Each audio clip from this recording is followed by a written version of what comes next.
Bueno, muy buenas noches a todos. Les agradecemos estar esta noche con nosotros. Un agradecimiento también a soymascota.com. La idea esta noche es tratar un tema que es algo controversial, que es el tema de la ley sobre razas potencialmente peligrosas.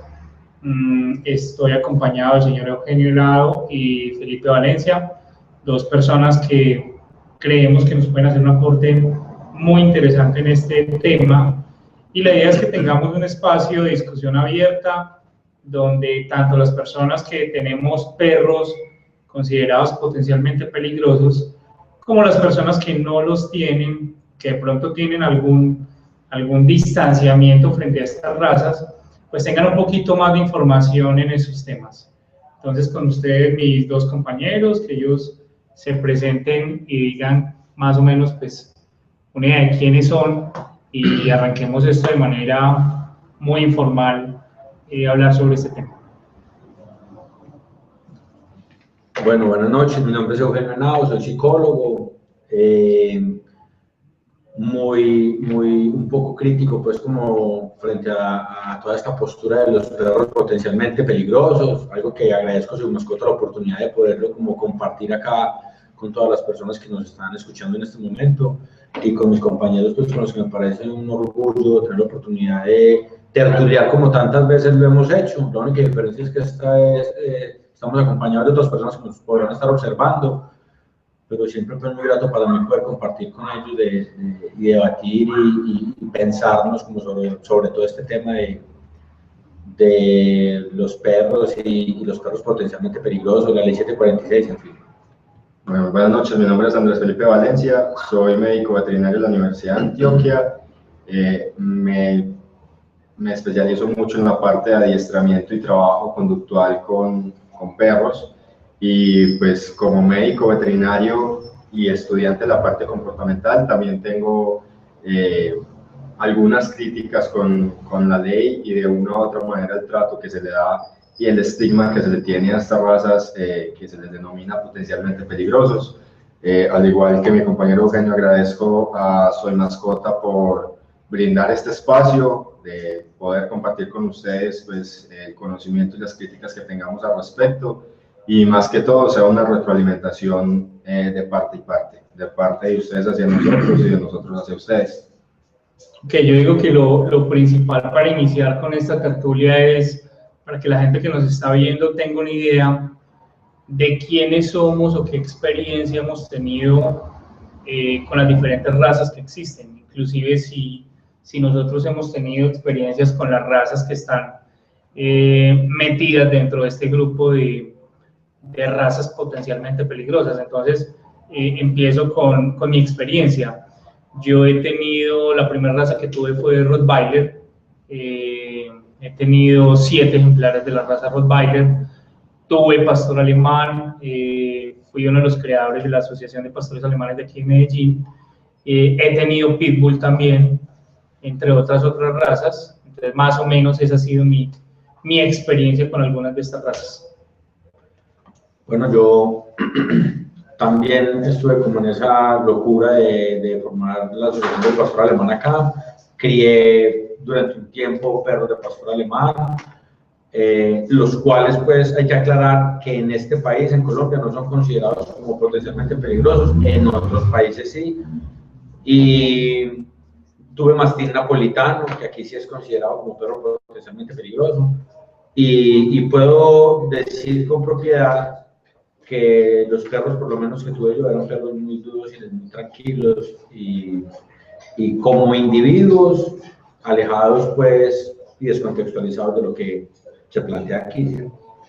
Bueno, mi experiencia también, pues, es en su mayoría con la raza pastor alemán, también creando esta raza, que, como anteriormente se dijo, aquí no se considera una raza potencialmente peligrosa, pero en la experiencia a nivel de adiestramiento sí he tenido la posibilidad de trabajar varias de estas razas que están incluidas en esta ley, con muy buenos comentarios al respecto, perros muy dóciles, bastante útiles, de fácil aprendizaje, y digamos que no he tenido ningún problema o ninguna conducta dislocada que se reporta. ¿cierto? Salvo algunos casos con algunos componentes, pero más desde el punto de vista de sus propietarios, inexperiencia más que por parte del animal. Bueno, yo creo que lo primero que planeamos y para compartir con ustedes es que empecemos con un mito. Esa tertulia les informamos que se va a hacer cada 8 días. Obviamente no siempre no va a ser este mismo tema, pues vamos a manejar temas muy diferentes con invitados diferentes, pero la idea es que siempre, cada 8 días, vamos a comenzar con un mito referente a las mascotas o a las razas de las cuales estemos discutiendo. Después de tratar ese mito, vamos a presentar un video que tenga referencia o relación con el tema que vamos a someter a la discusión, y después vamos a hacer una pequeña charla para enriquecernos en diferentes conceptos sobre ese tema en especial. Entonces, el tema del mito de hoy, muchachos, ¿cuál es? Para que toda la gente participe. Bueno, no, el mito que vamos a tratar el día de hoy es lo que se habla en las calles sobre que estas razas, y más que todas las tipo pitbull, bloquean la mordida en el momento de un ataque. Anatómicamente y morfológicamente eso no es posible. La mordida, las mandíbulas, es la articulación temporomandibular, ¿cierto? En el 2002 se hizo un estudio en la UNAM, la Universidad Autónoma de México, donde en el departamento de morfología se estudió pues toda esta parte de articulación. Se hicieron 2 estudios principales. El primero se basó en tomar una radiografía en el momento de la apertura de la boca del animal, buscando la posibilidad de que haya una modificación a nivel de la articulación cuando hay una apertura de tal, y obviamente no se encontró ninguna modificación, es igual a la apertura de cualquier otra raza canina.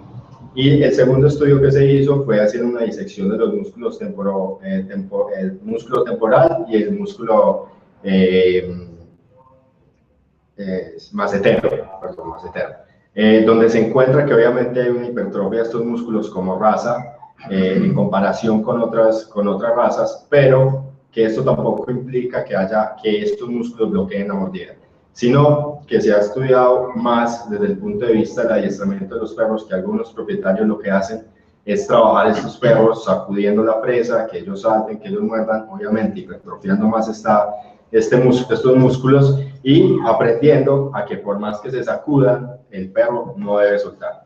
Entonces, en este estudio, pues si quieren lo pueden buscar, se realizó en la UNAM, en México, es un estudio del 2002, pueden buscar la bibliografía y se van a dar cuenta que es totalmente falso el hecho de que estos perros puedan bloquear su mordida. Yo creo que este mito, como todos los imaginarios pues, que surgen en las personas, parte del desconocimiento de, por ejemplo, saber que hay un instinto de presa, ¿cierto? Y que en algunas razas, buscando caza mayor, buscando capturar presas como un jabalí que era tan fuerte y tan escurridizo, necesitaban perros que sujetaran esa presa con fuerza, y empezaron a hacer selección buscando perros con mordidas fuertes, y el pitbull es un ejemplo de eso. Y cuando ven que el pitbull sujeta y se resiste a soltar, y entre más lo llevan a que suelte, pues con mayor razón sujeta porque siente que va a perder su presa. Entonces de ahí parte el imaginario de no puede soltar, se le trabó la mandíbula y no puede soltar, pero en ningún momento, simplemente está aferrado y son perros persistentes en algo y se niegan a soltar, pero sí, completamente. Iría en contra del instinto de supervivencia, que un perro al morder se le traba la mandíbula, sería un perro que no podría sobrevivir. Pero, ¿qué explicación le dan ustedes a que cuando un pitbull está, por ejemplo, peleando, mordiendo o haciendo presa en algo, y resiste el dolor, resiste los golpes y no suelta? O sea, a veces es difícil que un perro suelte en determinadas circunstancias. ¿Eso a qué se puede ver? Teniendo en cuenta que eso incluso puede ir en contra del mismo instinto de supervivencia del perro. Bueno, inicialmente, como lo dije ahorita, pienso que la respuesta se orienta más desde el punto de vista del aprendizaje que ha tenido el perro desde una fase inicial. Por historia, sabemos que las razas terrier zoonóticamente se les crió para precisamente agarrar y no soltar. ¿cierto? Entonces, en cuanto a eso, ya tenemos pues un origen de esa conducta. El segundo origen puede ser desde un punto de vista más de enseñanza de sus guías, de sus propietarios hacia el perro, que es cuando se hacen todos estos ejercicios de que coja, se haga un movimiento de presa, sea una coleta, una llanta, lo que sea, el perro al momento de cogerlo se pueda sacudir, se pueda alzar el perro y el perro en ningún momento soltar. Ya cuando resiste golpes, cuando resiste incluso mordidas por parte del otro animal, también está la parte del umbral fuerte del dolor. No quiere decir que el perro no sienta algún tipo de estímulo, pero sí que tiene una gran resistencia a estos estímulos dolorosos. Y hay algo que hay que tener en cuenta también, y es que la mordida para todos los perros es autorreforzante. O sea, morderlo refuerza. Entonces, no todos tendrán la misma capacidad de mordida y unos estarán además entrenados para eso más que otros, pero el solo hecho de morder ya resulta para ellos un premio y los estimula, y entre más luche la supuesta presa por liberarse, más lo estimula a apretar esa mordida, ¿cierto?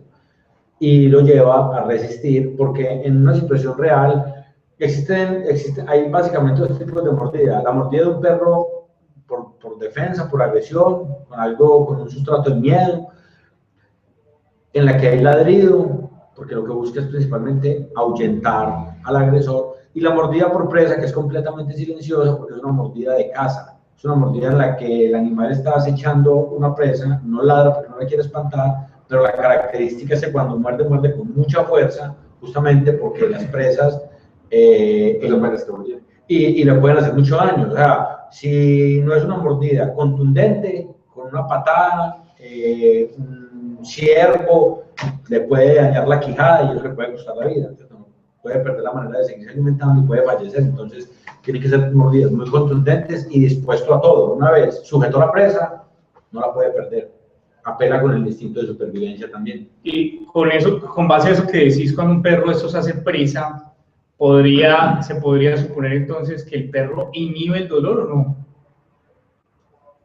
Yo pensaría, no sé qué piensa Pipe, pero yo pensaría que más que inhibir el dolor, son perros, en general los perros, y unos más que otros, ya traen umbrales altos de resistencia al dolor, ¿cierto?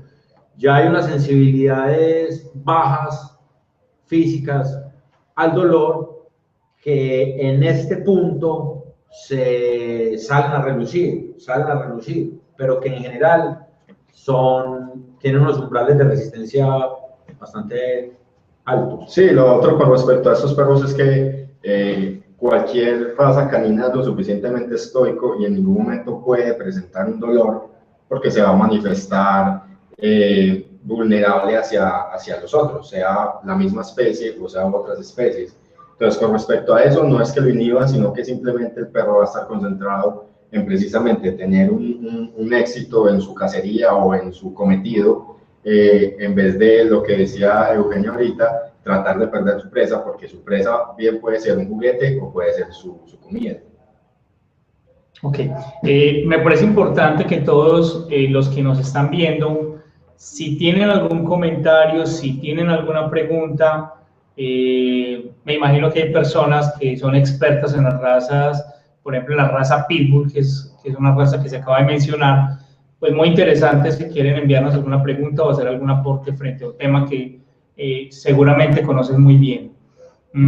Esta es la parte del mito, entonces damos por abordado este tema. Sí. Bueno, en este momento ahí tenemos una pregunta. Dice, muchachos, los felicito, muy interesante la tertulia, lastimosamente me voy a ausentar. Mi duda la dejo por si la pueden responder, es porque el Pitbull Terrier, según la policía, no es considerada una raza potencialmente peligrosa y en la ley no está. Es una pregunta que nos hacen. ¿El Pitbull Terrier? ¿El Pitbull Terrier sí está? Sí, sí está, sí. Pero incluso la ley 746, frente a la que yo soy muy crítico, sí incluye al Pitbull, pero hay una contradicción, hay algo en lo que la ley de entrada está mal, y es que considera como peligroso al American Pitbull Terrier y al Pitbull Terrier. Solamente existe el American Pitbull Terrier, ¿cierto?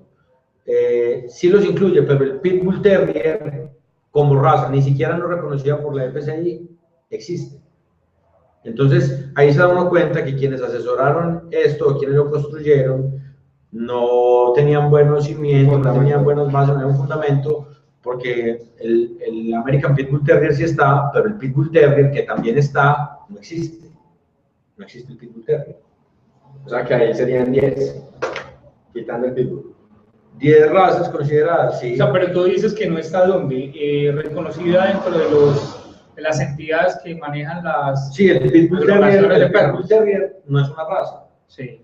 El American Pitbull Terrier es una raza no reconocida por la FCI, reconocida por ADVA, reconocida por la asociación, y está dentro de las razas en Colombia, porque esta 746 es exclusiva para el territorio nacional, aparece. Y aparece junto con el American Pitbull Terrier el Pitbull Terrier, y el Pitbull Terrier no existe.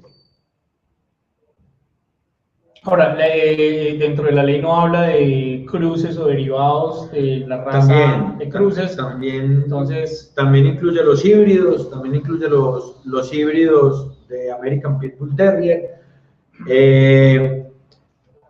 Pero, por ejemplo, hay una parte de la ley donde se considera que si no se cumpla con requisitos muy simples, como que el perro, uno de estos perros, que contextualicemos, son el Tosa, el Rottweiler, el perro de presa canario, el mastín napolitano, el Doberman, el Bull Mastiff, dogo argentino, dogo de Burdeos, American Staffordshire Terrier y el Staffordshire Terrier, que incluso tampoco se llama Staffordshire Terrier, se llama Staffordshire Bull Terrier. También está mal nombrado, el Staffordshire Terrier tampoco existe, o sea que ahí podría haber un vacío jurídico. Alguien que tenga un Staffordshire Bull Terrier podría decir, a mí no me aplica esta ley, yo no tengo un Staffordshire. O sea, ni siquiera escribieron bien las razas de los perros. No lo escribieron bien. Entonces, de entrada, pues ya se ve un error muy grande. Pero bueno, digamos que estos perros, quienes tienen estos perros, que incluso hay perros que aquí no se conocen, pues la raza que aquí no existe, aunque igual podría llegar, tienen que sacarlo con bozal, contra ella, tienen que afiliarse a un censo, a un seguro extracontractual.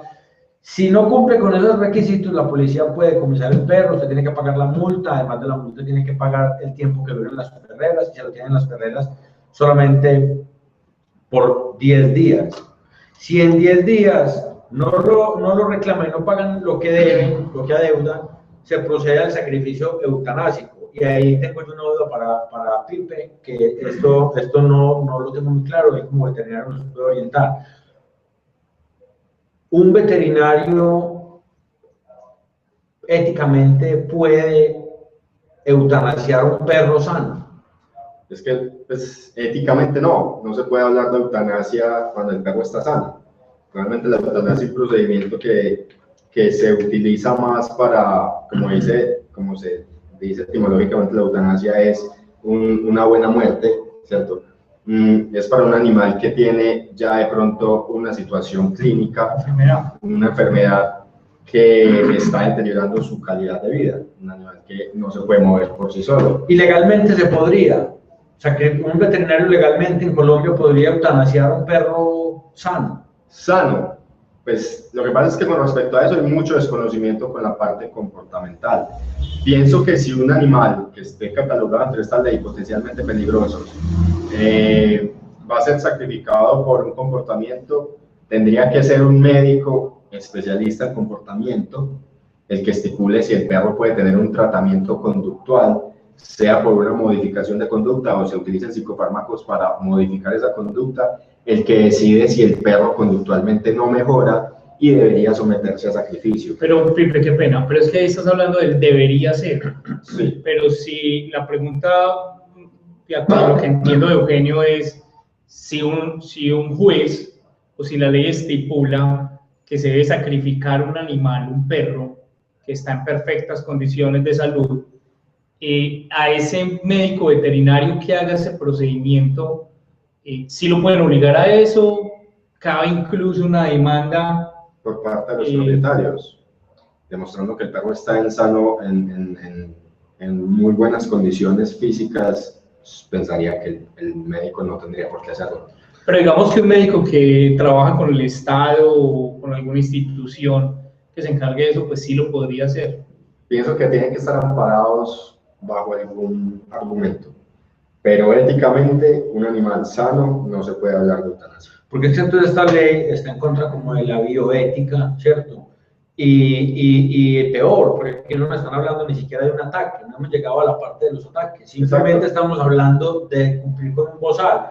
O sea que si mi perro, que consideran que es potencialmente peligroso, solo por su raza, aunque como individuo no lo sea, no tiene bozal, me lo pueden decomisar, se lo pueden dar a las perreras, y si yo no tengo dinero para pagar en 10 días, lo pueden sacrificar, y es un perro sano, y además de sano físicamente, incluso sin problemas de comportamiento. Incluso puede ser un perro que es desequilibrado, solo que no tenía ni bozal, ni trailla, ni tenía el permiso para ¿Han de pronto ustedes escuchado casos de perros que en Colombia hayan sacrificado, con ese ejemplo que pone Eugenio? O sea, un perro que por no cumplir unas condiciones mínimas, así no haya atacado a alguien, le hayan aplicado la eutanasia. Yo no lo he escuchado, y es porque esta ley realmente no aplica. O sea, la ley está en el papel desde el 2002, pero no aplica. Nunca he visto a alguien en la calle que la policía le ponga problema, y he visto perros considerados potencialmente peligrosos por la ley, sueltos con la policía al lado, y nunca los he visto reclamando ni traída ni bozal, y mucho menos el carnet de certificación. Nunca lo he visto. Pero el peligro es que en cualquier momento la pueden hacer cumplir o la autoridad, por cualquier motivo. Le caíste gordo al policía. Exacto, para hablar aquí pues franca, abiertamente, y se quiso pegar de esta ley, pueden terminar sacrificando a tu perro. Porque nadie lo hace cumplir, pero si algún día, porque la ley ya está, alguien lo quiso hacer cumplir con tu perro, te lo pueden decomisar, te pueden cobrar la multa y puede terminar sacrificado, lo que me parece a mí completamente absurdo.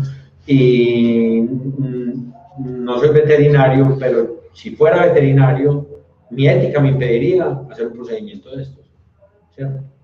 Es que hay una discusión, es como mucho más extensa, y como ustedes dijeron, hablando francamente, pues sabemos que en muchos consultorios veterinarios es posible que la única consulta que llegue sea la de el pitbull que le ha gruñido a su propietaria o le ha gruñido al niño en la casa, y entonces quieren sacrificarlo. Eso ha ido cambiando con el tiempo, ¿cierto? Ya hay muchos veterinarios que siempre te van a remitir a un especialista en comportamiento, llámalo, que él mismo nos diga si se puede hacer algo o no.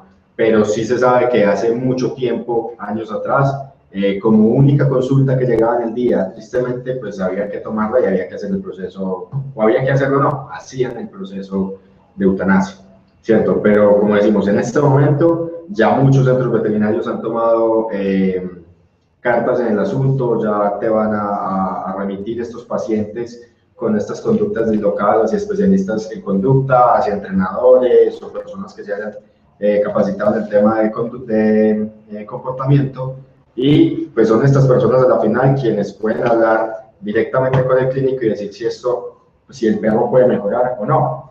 Pero ahí también entramos en otro tema largo y tortuoso, y es si esta persona a la que le remiten, si tiene los conocimientos suficientes para saber reconocer si el perro puede mejorar o no, o si tiene las capacidades para hacer que este perro lo haga. No, y por ejemplo, aquí veo yo, por ejemplo, este pedacito quisiera leerlo, es cortico, pero la ley determina que hay 3 razones. Qué pena, aclaramos entonces que ya estamos tocando el tema base de la invitación, que es el de la ley que habla sobre perros potencialmente peligrosos, ¿verdad? Sí, sí. Y la ley tiene en cuenta como 3 condiciones para declarar a un perro de los que ya son potencialmente peligrosos, ¿cierto? ¿Cuáles serían los ejemplares peligrosos? Sí. Entonces, hay 3 condiciones. Una, los episodios de agresiones a perros o personas. Pero en ninguna parte dicen cuántas agresiones, cuántos episodios de qué intensidad, ¿cierto? ¿Quién se encarga de clasificar ese tipo de agresiones? Digamos que si habla de agresiones es más de una. Sería uno. Sí, según lo que estás de una adelante. Sí, pero también habla de episodios. Entonces, ¿episodios de qué tipo? ¿Qué tipo de episodio? ¿Un gruñido? Si solo fue un gruñido, si solo fue un ladrido. Ladrido, las vocalizaciones, hay 5 tipos de vocalizaciones en los perros. ¿Cómo sabe una persona del común diferenciar si esa vocalización traía realmente un componente de agresividad o no? ¿Quién lo determina? Si entonces el vecino dice este perro es peligroso porque tuvo una piloerección, se le erizó el pelo, gruñó, entonces esta ley para mí no es clara en ese sentido, ¿cierto? Segundo, perros que han sido adiestrados para el ataque y la defensa, ya están automáticamente catalogados ahí. ¿Adiestrados por quién? Por un experto, por alguien del común, porque incluso perros adiestrados en seguridad y defensa son perros bien adiestrados, más equilibrados, socializados, más tranquilos, más equilibrados, más seguros. Entonces, de pronto la solución es censurar el adiestramiento o regularlo. Que haya personas, que haya entidades que tengan una buena regulación, un seguimiento, que esté en manos de expertos, más bien, por ejemplo, solicitar un carnet que antes daría una tranquilidad, ¿cierto?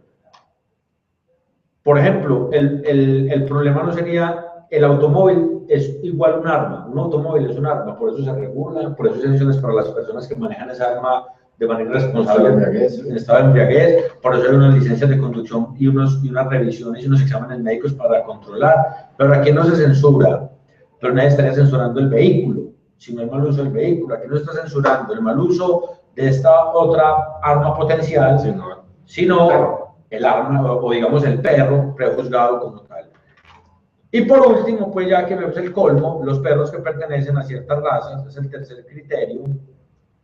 Y entonces nos olvidamos del individuo y nos vamos a la raza. O sea que yo puedo tener, no quiero satanizar ninguna raza, pero entonces yo tengo un labrador y es un individuo agresivo, no importa, no pasa nada porque es labrador. Pero tengo un... Pero según la ley sí pasa, porque si es un labrador agresivo y ha tenido un episodio o ataca a alguien, ya entra a catalogarse como perro peligroso, según la ley. Según los episodios, sí. Sí, pero hay una injusticia, El labrador tiene que ser un perro que ha presentado episodios para considerarse peligroso. Correcto. El Rottweiler no, el Rottweiler de entrada ya es peligroso, ya está, tiene que cumplir todos estos requisitos porque solo por raza ya es peligroso, pero si tengo un Rottweiler que no cumple con ninguno de estos criterios, que no los cumpliera, igual ya entra perdiendo solo por ser Rottweiler porque ese es el tercer criterio. Entonces me parece que es una ley que discrimina y es un contrasentido de la ley porque la ley busca justicia. Y no puede haber justicia en la discriminación. Ahora, yo les hago una pregunta y tengan en cuenta que yo tengo Rottweiler. O sea, yo soy uno de los afectados directamente por esta ley.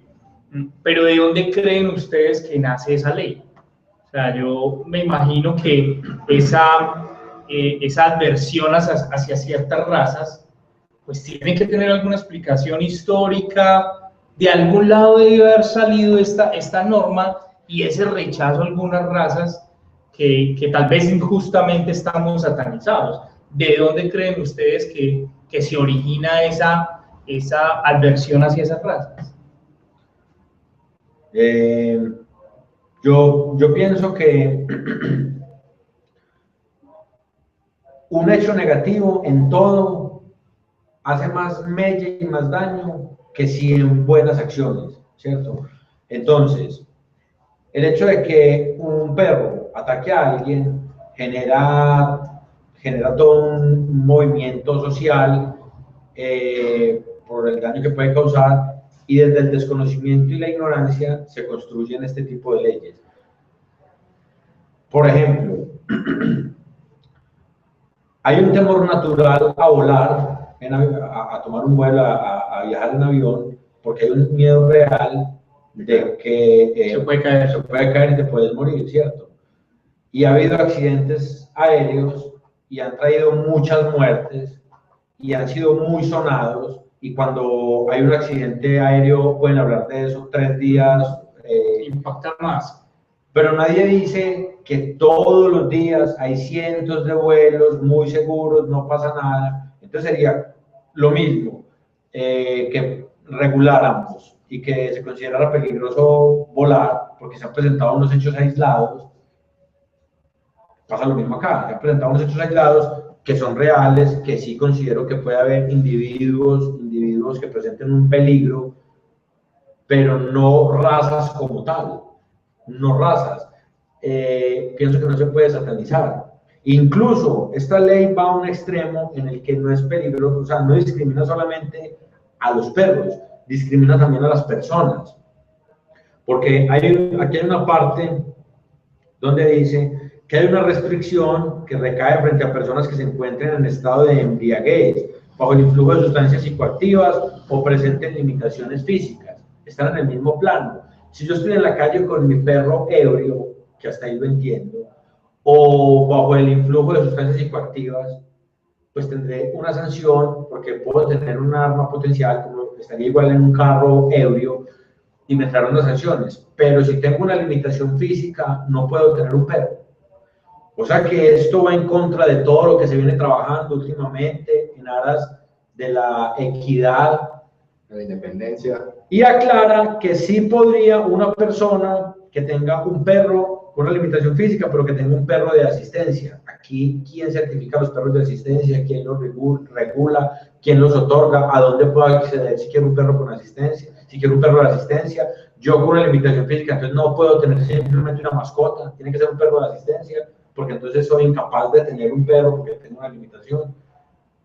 Esto no solo discrimina perros, bueno, sino también personas. Yo me devuelvo un poquito hacia la pregunta de Mauricio. Pienso que la mayoría de estos perros en sí pueden compartir una finalidad zootécnica en sus inicios de la raza. Por ejemplo, sabemos que el Doberman es criado por una persona de Alemania de nombre John Doberman, que lo formó para que lo protegiera cuando iba a cobrar impuestos. El Rottweiler, el Pitbull y demás razas similares tienen sus orígenes, por ejemplo, en razas molosas, que son los molosos, eran los pueblos que estaban alrededor de Roma y que utilizaban estos perros para defenderse de las invasiones de Roma, que de ahí deriva pues todo el hecho del Bullenweisser y de donde descienden pues todo este tipo de perros. Pienso que lo que hace la ley es simplemente pensar que estos perros, por esa finalidad zootécnica, pueden representar directamente un riesgo para las personas, pero lo que están haciendo, y es lo que estamos debatiendo hoy, es que están asumiendo que toda la raza como tal es peligrosa, desconociendo también que muchos de esos individuos prestan un servicio utilitario para la sociedad. Por ejemplo, lo que estás diciendo con respecto a los perros de asistencia, me remito también en que en muchos países ahora están trabajando los perros contra violencia de género, y generalmente los perros contra violencia de género pueden ser razas que están integradas ahí. Entonces, una mujer, el día de mañana, aquí en Colombia, que quiere tener un perro contra violencia de género, va en la calle, se siente amenazada o su agresor viene y ella se va a defender, entonces es un perro que puede ser potencialmente peligroso, y aparte de tener un episodio de protección hacia su propietaria, la ley no lo tiene en cuenta y directamente ya se va para una perrera y es un perro con un caso de agresión, y si no tienes con qué pagar, entonces el perro te lo sacrifica. Y es un perro que en ese momento se está utilizando para violencia de género, para la protección de su propietaria, pero que aparte de dar protección a nivel física, también te está ayudando a esa propietaria en ese momento de una parte psicológica. ¿En qué momento la ley está teniendo en cuenta la psicología de sus propietarios también? ¿Entiendes? Pienso que por ese lado también es una ley carente. No, y Colombia es el país de las leyes. Colombia es el país de las leyes. Aquí se puso de moda el TDAH, trastorno por déficit de atención en los niños, y entonces ya todos los niños inquietos en el colegio tenían hiperactividad, ya todos había que darle Ritalina. Luego se puso de moda el tema del bullying y el matoneo, la intimidación escolar, entonces ya salió la ley 1026, si no estoy mal, que habla sobre todos los comités de convivencia escolar, sobre cómo prevenir el bullying en los colegios. Y así, hay un fenómeno que genera un impacto, porque el tema del bullying también genera una conmoción social, ¿cierto? E inmediatamente corren a sacar una cantidad de leyes, pero nunca nadie habla de la educación, de la promoción, de la prevención, sino de matar el fuego de lo que se Castigar. está presentando en el momento, sí. Y hay otros 40 fuegos latentes a punto de reventar y reprimir, castigar, eutanasiar, ¿cierto?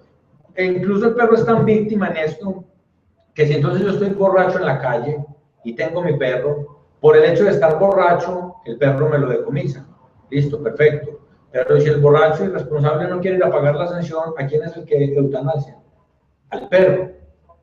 Entonces, si lo comparamos con personas, que estaría de pronto algo desproporcionado, pero nos sirve como para ilustrar lo que quiero decir.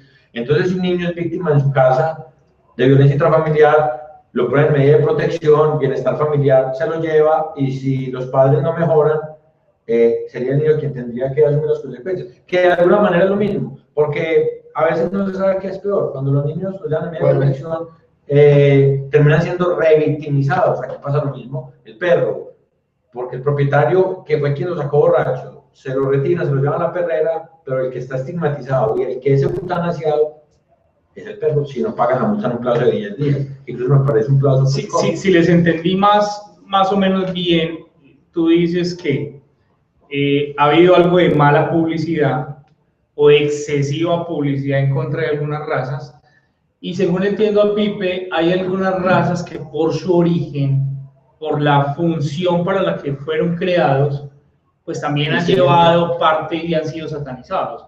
Ahora, la pregunta es, yo hace poquito leía una estadística, creo que el año 2013 o 2012, donde el perro que más heridas ocasionó por mordidas en España fue el pastor alemán. Y sin embargo es un perro que uno no ve que esté metido en este cuento de como raza peligrosa. Entonces, ¿hasta qué punto sí es mala publicidad por un accidente con un ejemplar? ¿O hasta qué punto es real que uno, cada que vea en las noticias que hay una agresión de un perro, por ejemplo, siempre te metan el pitbull? Y de pronto tiene que ver lo de la mala publicidad, porque inclusive cogen un criollito, un perro mestizo, y por alguna razón todos le ven cara de pitbull, ¿cierto? Pero vuelvo a lo mismo. ¿Por qué esa aversión frente a determinadas razas cuando la mala publicidad hubiera podido ser para otra? Si realmente hay una explicación desde lo funcional para que exista esa aversión, si hay una explicación desde el origen de la raza para uno de entrar a satanizar a una raza específica. Pues yo pienso que no se puede negar que realmente el perro puede llegar a ser un arma, en malas manos puede generar mucho daño, que obviamente, y no podemos tapar el sol con un dedo, hay perros que pueden causar más daño que otros y pueden representar un peligro mayor, perros de más peso, de más fuerza, de un San Bernardo, por ejemplo. Pero ahí va, de un carácter fuerte, ¿cierto? Que también incide, aunque el San Bernardo, por el peso y la potencia que tiene, podría representar un riesgo. No lo podemos pues ocultar ni decir que no es real. ¿Por qué creen ustedes que el San Bernardo no está ahí metido según esa teoría? Yo lo que pasa es que para poder responder a eso tendríamos como que conocer, ¿cierto?, las características comportamentales de la raza. Pero, por ejemplo, el San Bernardo... O la justificación de la... No, y los criterios con que lo hicieron. Porque, por ejemplo, puede que nos digan, no, es que se tomaron unas estadísticas de mordidas que una base de datos que teníamos y como no se reportan mordidas de San Bernardo no se incluyó. Pero hay, por ejemplo, si fuera esas las causas, en el caso hipotético de que eso sería, entraría de pronto el pastor alemán. Y ahí es donde nosotros tendríamos que poner mucho cuidado, porque entonces sería un vacío jurídico, y es porque nosotros tendríamos que tener en cuenta cuáles son las razas más comerciales, y entre esas está el pastor alemán. De cada 3-4 mordidas, o bueno, se las pongo en un caso para ilustrar mejor, en el caso de la displasia de cadera. Ponen el pastor alemán como un displásico de cadera por excelencia, pero es que de cada 5 o 10 pacientes que van a consultar, más de la mitad son pastores alemanes, ¿cierto? Irá, qué sé yo, otra raza, o irá un mestizo, que no tiene nada que ver con el pastor alemán y puede ser libre de displasia de cadera, pero va un pastor alemán y todos, absolutamente todos, entonces por ser una raza comercial, lo estigmatizan como una raza la que más displasia de cadera tiene, que realmente eso es falso. Entonces, en el caso de lo que decía Mauricio, si fuera por estadísticas, A nivel mundial, España lo tendría integrado dentro de las razas potencialmente peligrosas, ¿cierto? Entonces pienso que no puede ser mucho por ese lado. Pienso más fácil, y es una opinión que puede crear mella, la verdad. Es más desde un punto de vista comercial. No vende lo mismo un accidente realizado por un labrador que un accidente realizado por un pitbull o por una de las razas potencialmente peligrosas. Además de que es posible que detrás de esta ley hayan intereses más de fondo, que lo que quieran es que no sea el labrador el culpable, sino una raza como tal, una raza específica. Pero igual eso sería también hablar de suposiciones. No tendría nada claro en este momento al respecto de eso. No, y es verdad, porque se vuelve una cadena, o sea, de alguna manera, quienes escriben la ley, inmediatamente uno con leerla se da cuenta que hay un desconocimiento total sobre lo que son las razas, pero también se vuelve un círculo en el que los medios de comunicación caen en ese juego y empiezan a promover y a sesgar y a mostrar ciertas cosas, lo que decías. Me imagino que llegan casos de mordidas de otros perros y eso no es noticia. Pero si es un pitbull, se suma a la trayectoria, al listado que ya hay de los pitbull, y entonces es noticia porque se presenta un nuevo ataque. Normalmente las noticias son así, tienen como algo ahí en stand-by y se presenta un nuevo ataque. Pasa, por ejemplo, con los casos de brutalidad policial, ¿sí? No muestran mucho de las cosas buenas que hacen, pero cuando se presenta un acto negativo, que los hay, los que no nos pueden ocultar, inmediatamente es noticia y se suma ya a todos los nuevo caso de corrupción, la policía, no sé qué, lo muestran. Lo mismo pasa con estos perros. Ahora, hay otra situación que tampoco se ha tocado, y es que los perros que estamos tocando en este momento son razas grandes, ¿cierto? Pero ¿cuántos, y no se reportan, pero cuántas veces hemos escuchado, es que tengo un pincher que me muerde a mí, muerde a mi mamá, pero como son perros que no causan lesiones con la mordida, no se tienen en cuenta. Pero ese perro puede... Pero no será esa una justificación de la norma, que no es igual la mordida de un pincher, así sea un pincher agresivo, a la mordida de un pitbull o la de un rottweiler. Pero ahí, por ejemplo, te están hablando de potencialmente peligrosos. Si la propietaria de ese pincher es una persona con, qué sé yo, diabetes, por ejemplo, la muerde, te perfora y puede ser una hemorragia, ¿cierto? Y es potencialmente peligroso para esa propietaria de ese perro.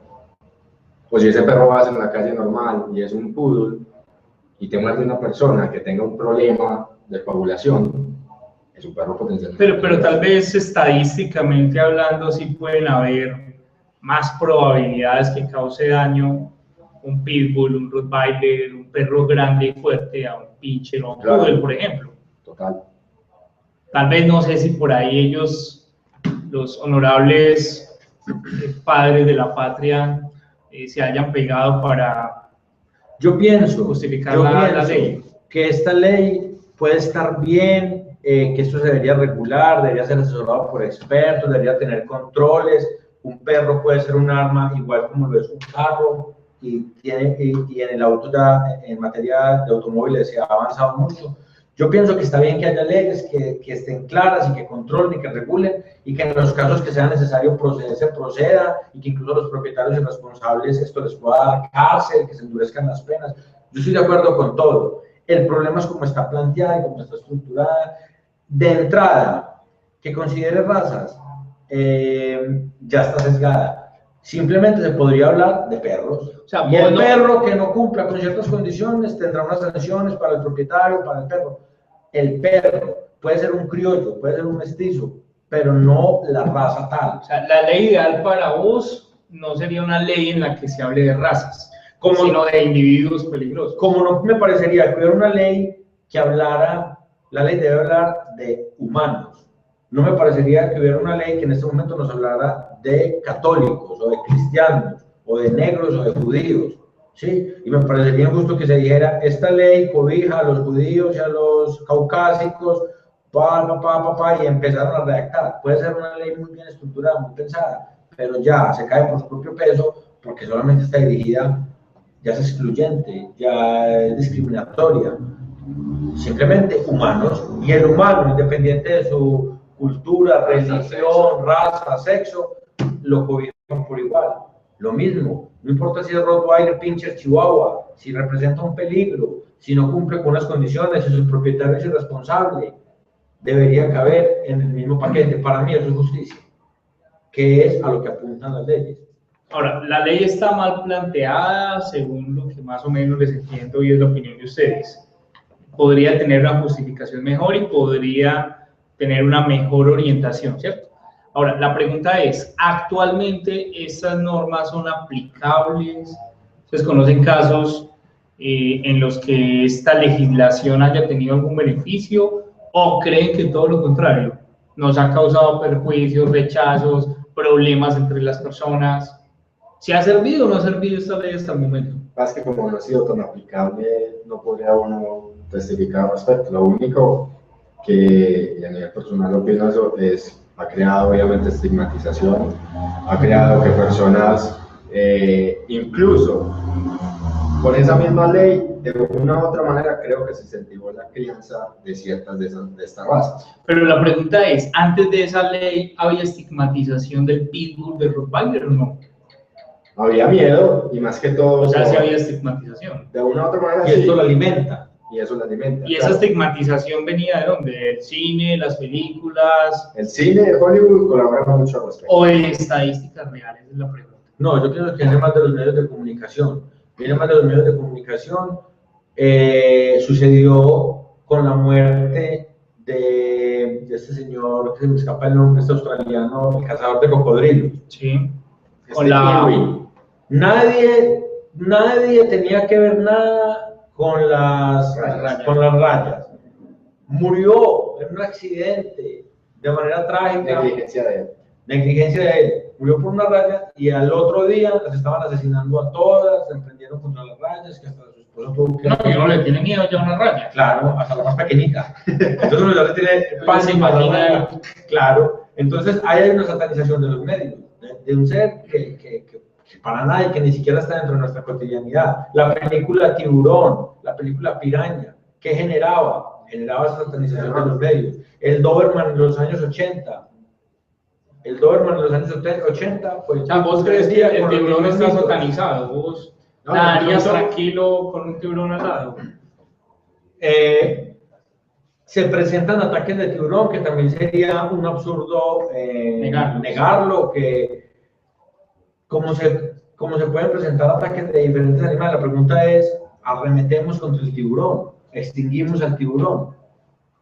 ¿Quién es más peligroso, el tiburón para el humano o el humano para el tiburón? Entonces, ahí es donde hay que poner las cosas en una balanza, porque si yo no tengo una panorámica del asunto y me centro en una sola cuestión, el tiburón se comería a una persona, sí, hay que matarlo. Estamos sesgados, la visión no es amplia, ¿cierto? Nos descontextualizamos. ¿Un Rottweiler puede hacer daño? Sí. Arremetemos contra los Rottweiler. Ustedes vieron que el nuevo código de policía ya trata de materializar algo de la norma. Sí. O sea, tratar de que sea más aplicable la norma que hay frente al tema de las razas potencialmente peligrosas. ¿Será que con esa con ese nuevo código de la policía, esta ley va a ser más aplicable y nos va a traer más problemas a los que tenemos razas peligrosas, potencialmente peligrosas? Y te va a traer problemas por algo. Si tienes un labrador que en cualquier momento podría morder, y a la hora que tiene un bull terrier o un bull mastiff, tranquilo, pero tiene que tener embosalado. Entonces, el labrador podría hacerle daño a ese bull mastiff que no se puede perder porque está embosalado, pero la responsabilidad, o todo el peso de la ley caería contra quien tiene el bull mastiff, porque hay un prejuicio sobre esa raza, mientras que contra quien tiene, y no hablemos solo de labradores, contra quien tenga... Pero es que a mí me pasó. Un braco. A mí me pasó que tuve un problema en la unidad donde vivo, porque saqué al perro mío, un Rottweiler Blake tenía 9 meses en esa época, y me lo atacó un perro, no voy a decir la raza por no entrar en discordia con nadie, y me lo atacó 3 veces. La primera vez le dije a la señora, no tenga el perro suelto porque mire que ya me lo atacó una vez, me lo atacó 2 veces, la tercera vez me dio rabia, y le dije, si su perro me vuelve a creer el mío, yo se lo suelto. Cometí una imprudencia porque eso tampoco se debe decir. Sin embargo, la respuesta de la señora fue, es que su perro tiene que estar embozalado.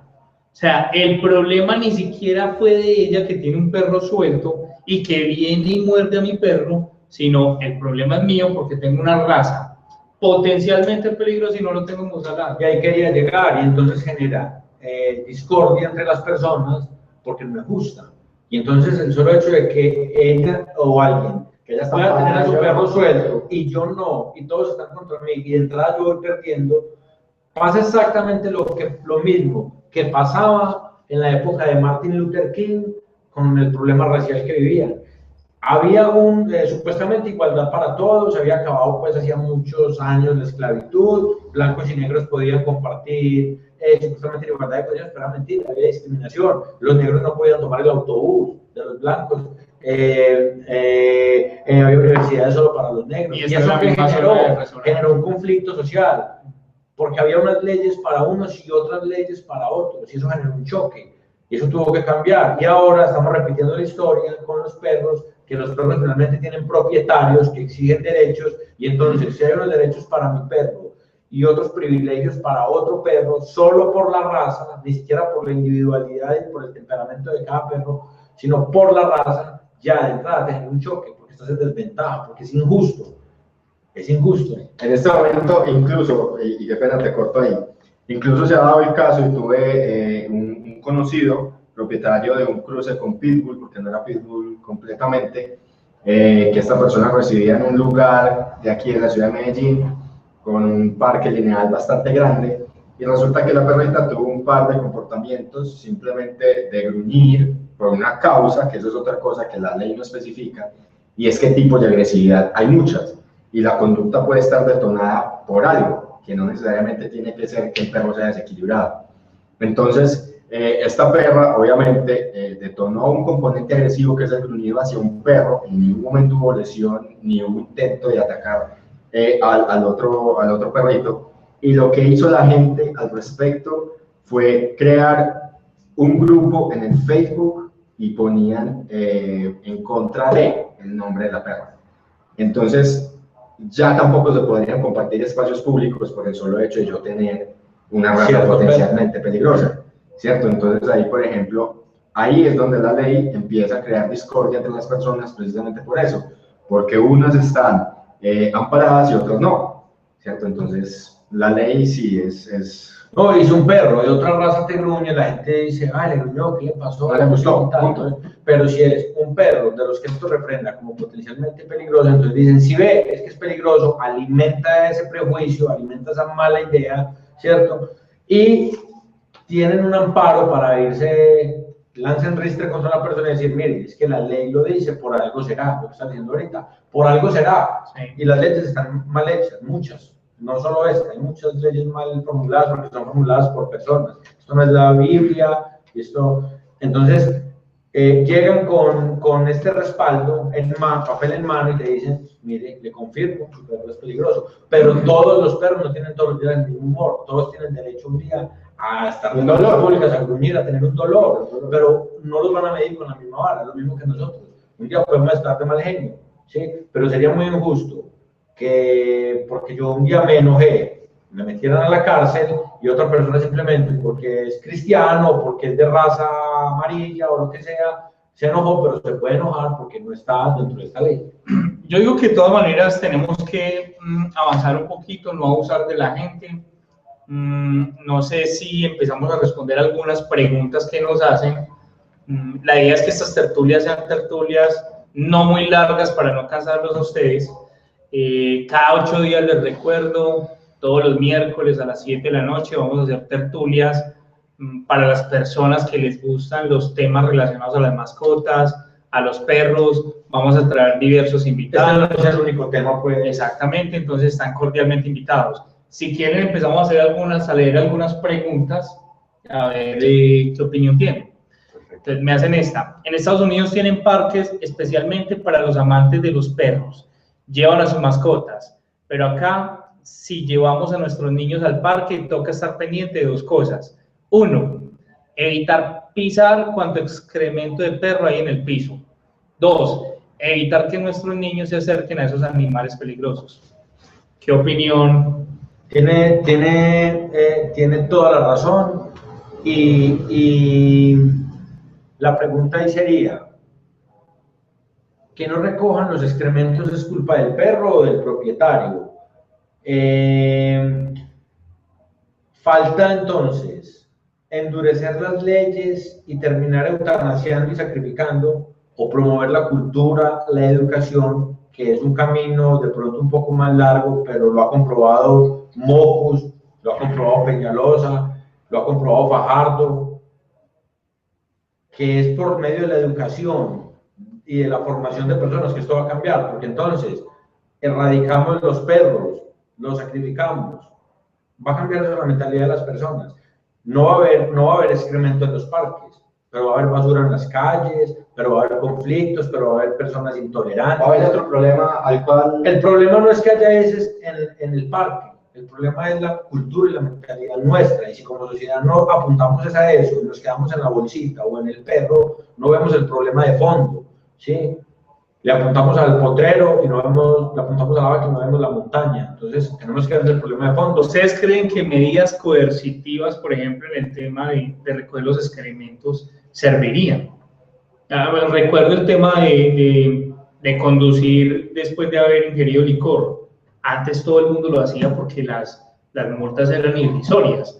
Ahora te meten 23 millones de multa y ya nadie toma en el carro porque qué miedo. ¿Qué pasaría si existieran normas duras frente al tema, por ejemplo, el excremento en los parques? ¿Serviría para algo? ¿No será que la gente se da cuenta que el perro hace sus necesidades en un parque y saben que pasa lo mismo si se recogen o no? ¿Eso tendría alguna relevancia en este tema, piensan ustedes? Claro, en todo. O sea, si no se endurecen las normas, por ejemplo, la ley con la que Santos endureció todo el tema de secuestro, extorsión, los delitos que antes un hurto pequeño no te daba ninguna sanción, salías en 48 horas, en fin, eso lo han ido endureciendo porque eso ayuda, infortunadamente, que tomemos conciencia y a que vayamos aprendiendo. Yo pienso que de la mano de la educación, la promoción, mientras logramos ese proceso para que no se caiga, debe haber unas normas fuertes que lo regulen. Y completamente de acuerdo, que a los propietarios y responsables los sancionen, que haya sanciones porque no recogen las heces. Pero la solución no es tener entonces unos parques para los que tienen perro, otros parques para los que no, para los niños. Unos parques para los niños, otros para los hombres, otros para las mujeres, para evitar que haya un abuso sexual o para evitar que haya una cosa. Entonces, parques para hombres, parques para mujeres. Necesitaríamos finalmente un parque para cada individuo, porque problemas de convivencia hay muchos y de fondo, y la solución no está en eso, está en educar. Bueno, le leo otro comentario. No estamos de acuerdo con los comentarios, simplemente estamos leyendo y usted me dará su opinión. Todos los perros pitbull son un verdadero peligro para la gente. Deben prohibirse esos perros como mascotas de hogar. Un animal de estos puede matar fácilmente a un niño o a un adulto. Lo mejor es prevenir y exterminar esos perros peligrosos o exigirles altos seguros en caso de que muerdan. ¿Les merece algún comentario? Es que ya pienso que esa pregunta está orientada más desde el punto de vista de un miedo infundado, ¿cierto? Porque la persona que hace la pregunta no está reportando un accidente como tal. Pienso que está hablando más desde el desconocimiento de la raza como tal, y que volvemos al principio, o sea, las conductas, independientemente de qué tipo de conducta, si es una conducta con un componente agresivo, si es una conducta de juego, las conductas tienen dos tipos, o sea, tienen dos orígenes, un componente genético y un componente ambiental. Podemos tener el perro que sea, hijo de perros súper estables, súper juguetones, incluso que papá y mamá tengan alguna función, perros de rescate, perros de narcóticos, cualquier función que exista para perros. Y si nosotros levantamos este cachorro en un ambiente totalmente carente de estímulos, va a ser un perro que obviamente no va a ser muy positivo, ¿cierto? Entonces pienso que esta pregunta es más desde el punto de vista de desconocimiento. Y yo veo que los seres humanos, yo escuché una frase en una película que me gustó mucho, y es que decía que los humanos no parecíamos mamíferos, que teníamos más la conducta de un virus, que donde llega destruye todos sus recursos, destruye su hábitat y acaba con lo que hay a su paso, que es más la conducta de un virus que de un mamífero. De alguna manera somos una plaga en el planeta Tierra que está acabando con los recursos, está acabando con las demás especies y estamos autodestruyéndonos. Pensamos que un perro, porque puede generarnos un daño, lo debemos extinguir. Creemos que tenemos la propiedad y la facultad de decidir qué especies sobreviven y qué especies no, partiendo de que si fuéramos justos en ese punto, la especie que debería autoeliminarse sería el humano, que sí le está generando tanto daño, pero nunca ni lo pensaríamos, ¿cierto? Pero si nosotros que acabamos con todos los recursos y con las demás especies, que somos la especie más peligrosa para todas las especies, fácilmente señalamos y decimos que esta especie se debería extinguir porque es un riesgo para nosotros. Porque es un riesgo para nosotros. Entonces es un pensamiento egoísta, ¿sí? Y egocéntrico, donde está girando todo como en torno al hombre. A principio de este año sale una película que se llama Blackfish, y es una película que trata sobre Tilikum, la orca que termina matando a su entrenadora. Entonces, durante toda la película, que es un documental, registran todos los accidentes que esta ballena ha tenido, ¿cierto? Pero lo bueno de este documental es que desde el principio muestran cómo fue la captura de Tilikum y qué tan traumática fue para Tilikum esa captura, ¿cierto? Y posteriormente es capturado y es enviado a unas piscinas donde es carente de estímulos, donde no tiene el desarrollo que tendría una orca en el mar, y donde realmente la misma ballena está en un espacio totalmente reducido. Entonces, o sea, la pregunta es cómo no queremos que este animal termine con algunas características psicológicas no muy viables para la convivencia con los humanos, ¿cierto? Es prácticamente lo mismo que hacemos nosotros con la crianza. Prácticamente estas razas que se mencionan también han pasado por circunstancias como la crianza indiscriminada. Entonces arrancan a criar con individuos que no se conocen muy bien su comportamiento, se separan tempranamente los cachorros de su madre, entonces no quedan con un patrón comportamental equilibrado, sino que no pasan por el proceso de inhibición natural de la mordida. Entonces es un cachorrito que va a llegar a tu casa a morderlo todo. Entonces te muerde los muebles, te muerde las manos, te muerde las piernas, e inmediatamente tiene un golpe por parte de los propietarios. Pero hay mucho desconocimiento, porque nosotros, no necesariamente los castigos tienen que ser físicos, pero nosotros podemos castigar esa conducta que no queremos y buscar una conducta que esperemos, una conducta que deseemos. Y esta es la parte donde muchas personas fallan, que no buscan derivar esa conducta hacia una que deseemos, sino que simplemente nos quedamos en castigar y castigar y castigar. Y esto simplemente nos van a seguir proponiendo conductas aversivas para nosotros.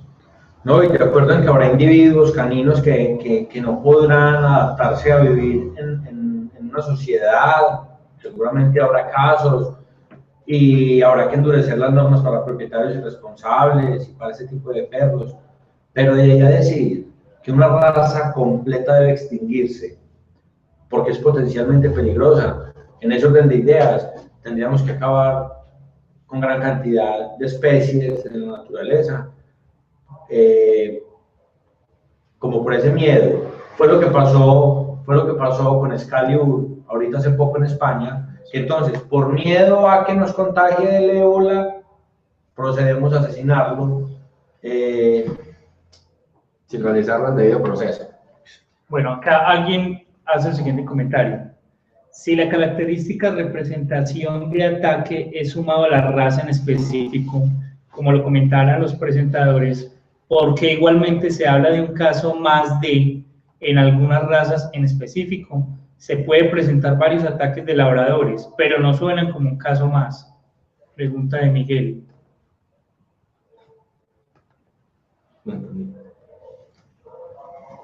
O sea, lo que entiendo es que se le hace más bulla, causa más impacto, genera más conmoción la mordida de un pitbull que la de un labrador. Lo que le entiendo a él es que cuando un labrador muerde no pasa nada, no es noticia.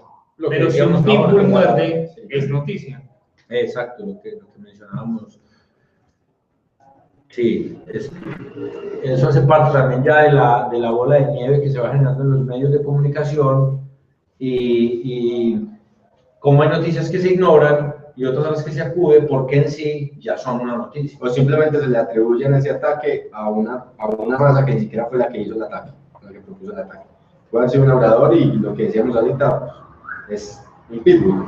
Pero digamos que de una u otra manera, pues yo manejo la hipótesis de que pueden ser también intereses por debajo de la ley. Bueno, una pregunta aquí interesante. Felicitaciones por este espacio que nos regalan, del cual podemos aprender mucho. Les hago una pregunta. Tengo la pareja de Rottweiler y la hembra está en su tercer calor y el macho se ha puesto demasiado agresivo, al punto que le ha tirado a las personas de la casa.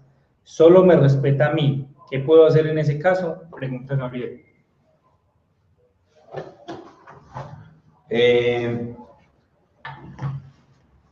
Ahí yo creo que es muy difícil responder a este tipo de preguntas tan complejas y que pueden traer tanto riesgo porque falta información, ¿sí? Porque tendríamos que preguntarse por otras condiciones, el tipo de riesgo que puede ocasionar, y otras altas condiciones, pero teniendo en cuenta que no nos está hablando como de un problema comportamental en el perro, sino una conducta normal y circunstancial que es por un periodo de tiempo corto, por lo que lo entendemos.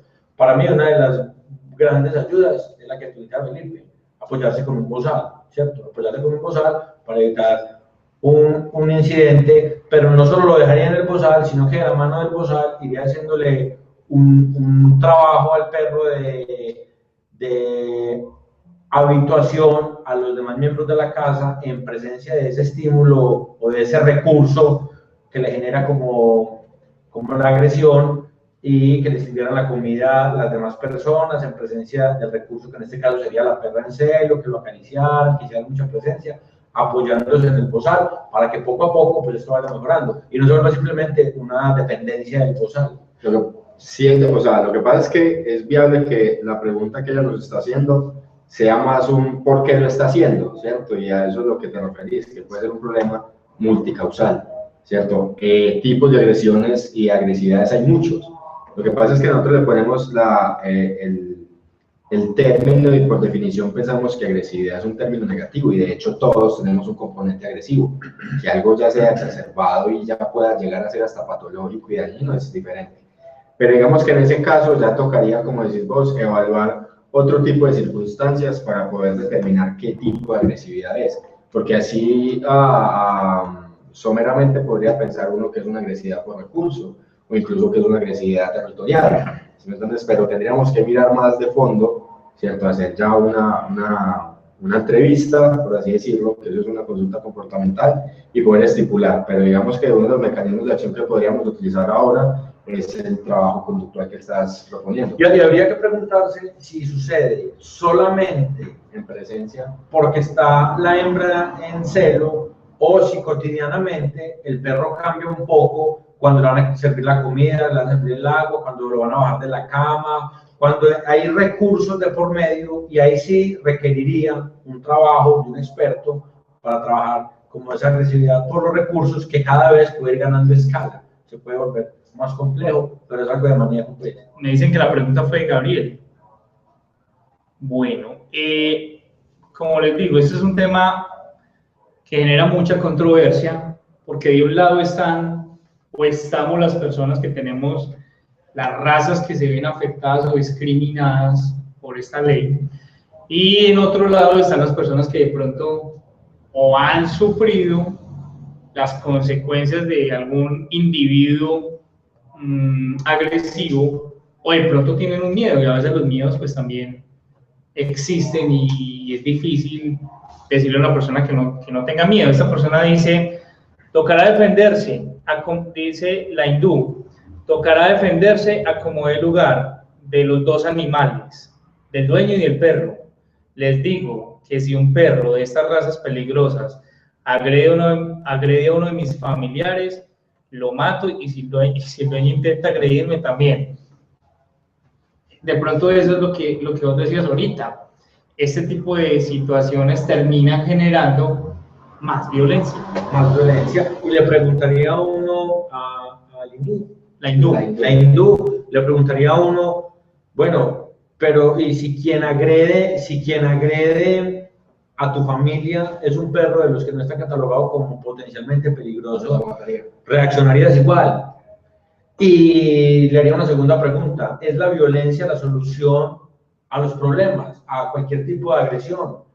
¿Andarías matando personas por ahí porque te agreden, porque te atacan? Que ahí se ve claro totalmente que el problema es más desde nosotros como humanos y las respuestas que queremos o las propuestas que tenemos frente a lo que nos ofrece el medio y no necesariamente los perros. Es que la agresividad está en nosotros. Y la vida nos enseña y no aprendemos. ¿Cuántos años lleva en conflicto Israel con Palestina?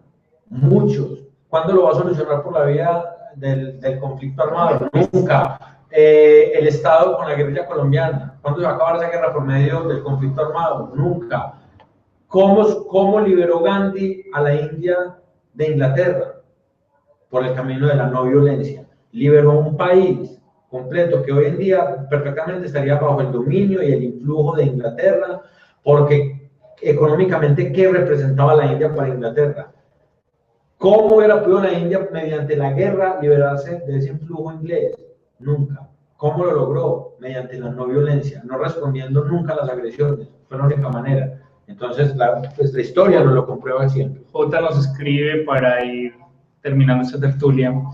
No quiero ser sensacionalista, pero para los que tengan dudas sobre la peligrosidad de estos animales, busquen en Google Pitbull víctimas y seleccionen imágenes.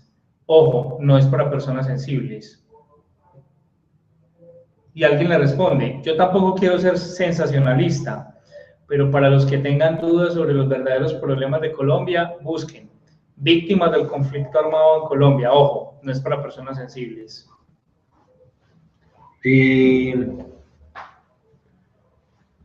sí, completamente de acuerdo. O sea, si nos ponemos a buscar videos en Google sobre Accidentes nos vamos a encontrar. Por ejemplo, podríamos buscar también en Google Hasta la comida. víctimas palestinas, Víctimas del azúcar. del último bombardeo en Gaza por parte de los israelíes. Encontraremos muchas tragedias, ¿cierto? Y es algo que se desaprueba, diría yo, a veces, este tipo de cosas con menos fuerza que las que son más intrascendentales. Pues yo pienso que ahí, por ejemplo, y que pena te interrumpo, es más desde un punto de vista de percepción. Ahí es como la eterna discusión, si el vaso medio vacío o el vaso medio lleno.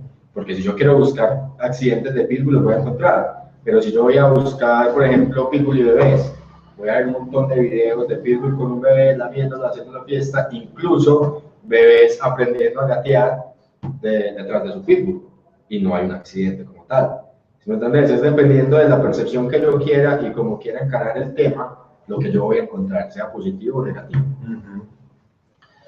De todas maneras, ha sido un placer estar con ustedes. La idea es que nos veamos en este espacio cada 8 días.